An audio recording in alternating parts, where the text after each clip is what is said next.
Setelah malam adzan yang terputus itu, Desa Wanasurya tidak pernah benar-benar kembali normal. Pagi datang, tapi udara tetap terasa berat. Warga beraktivitas seperti biasa, namun tidak ada yang saling bertanya.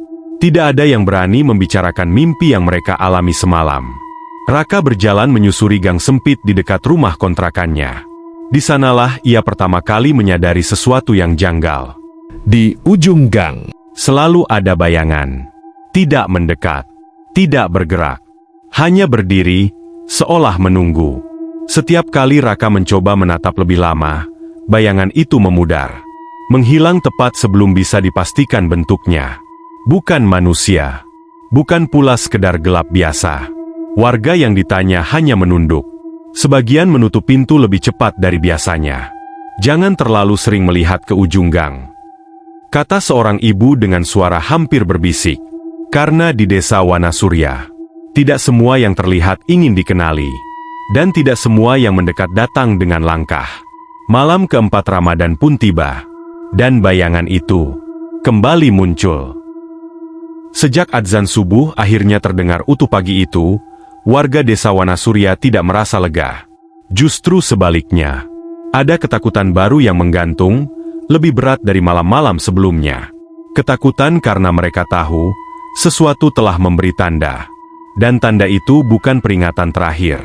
Gang kecil di sisi barat desa menjadi pusat perhatian sejak hari keempat Ramadan. Gang itu sempit, hanya cukup dilewati satu sepeda motor. Di kanan kirinya berdiri rumah-rumah tua berdinding papan dan bata tanpa plester. Gang itu jarang dilewati, bahkan di siang hari, karena ujungnya buntu, berhenti tepat di depan rumpun bambu yang tumbuh rapat dan gelap. Pagi itu, seorang ibu bernama Busari melihat sesuatu untuk pertama kalinya. Ia baru saja pulang dari sumur umum, membawa 2 ember air. Saat melangkah masuk ke gang, ia melihat sesuatu berdiri di ujung sana. Hitam, tinggi. Diam. Busari berhenti.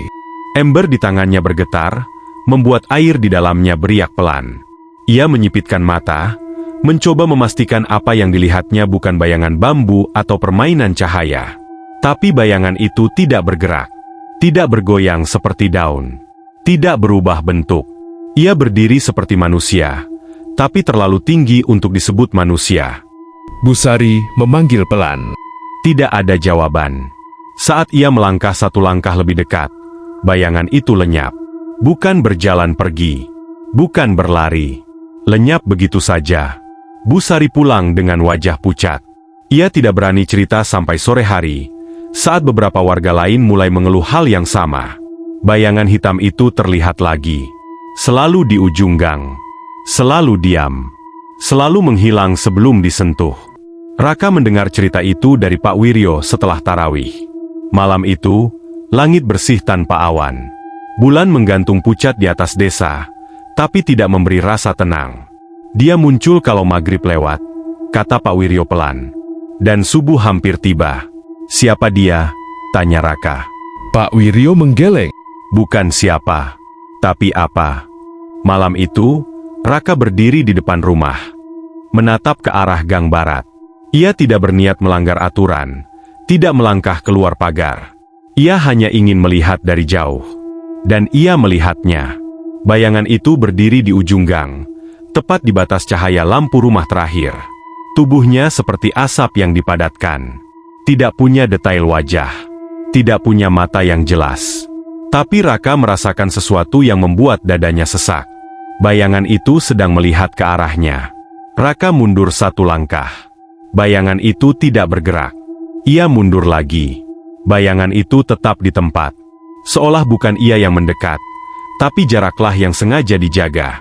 Tiba-tiba terdengar suara pintu ditutup serentak. Satu persatu rumah di sekitar gang memadamkan lampu. Desa kembali tenggelam dalam gelap yang disengaja. Saat Raka kembali menatap ujung gang, bayangan itu sudah tidak ada. Namun malam itu, Raka tidak bisa tidur. Karena setiap kali ia memejamkan mata, ia melihat bayangan itu lebih dekat. Bukan di ujung gang, tapi di dalam rumah. Berdiri di sudut jalan. Diam, mengawasi.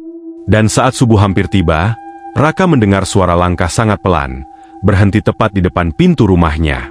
tidak mengetuk, tidak memanggil, hanya berdiri, menunggu. Langkah itu tidak pernah terdengar mendekat, tapi juga tidak pernah benar-benar pergi. Raka berdiri kaku di balik pintu rumahnya, telapak tangannya menempel di kayu yang dingin. Nafasnya tertahan. Ia yakin, jika ia membuka pintu sedikit saja, sesuatu di luar sana akan langsung berubah. Bukan muncul, tapi menyadari. Subuh datang tanpa suara adzan. Hanya langit yang berubah warna, dari hitam pekat menjadi abu-abu kusam. Saat ayam pertama berkokok, langkah itu lenyap. Tidak ada bekas, tidak ada tanda.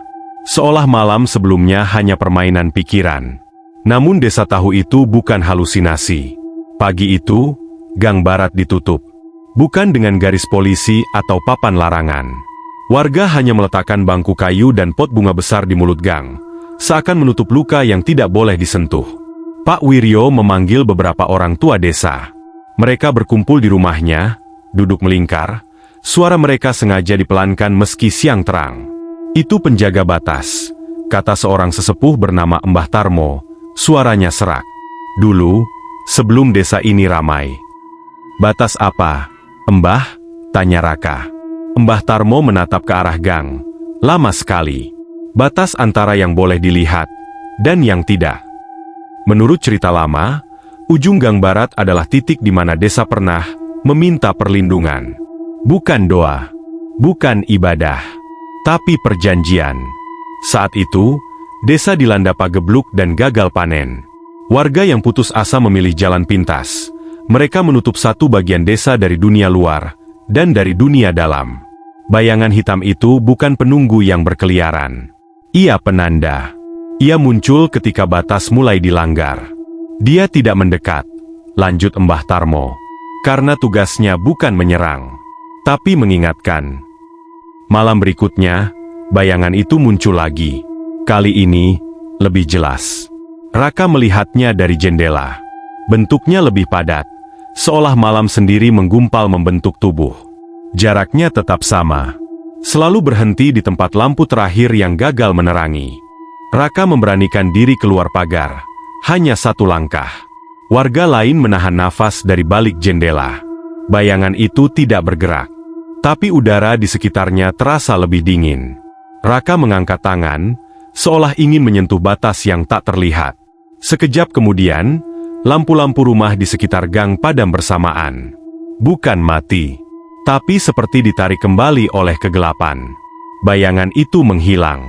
Dan sebagai gantinya, terdengar suara nafas berat dari dalam rumpun bambu. Nafas yang bukan milik manusia. Nafas yang seolah datang dari dada yang terlalu besar untuk tubuh apapun. Raka mundur. Warga menutup pintu. Malam menutup desa. Keesokan paginya, ditemukan bekas telapak kaki besar di tanah basah dekat ujung gang.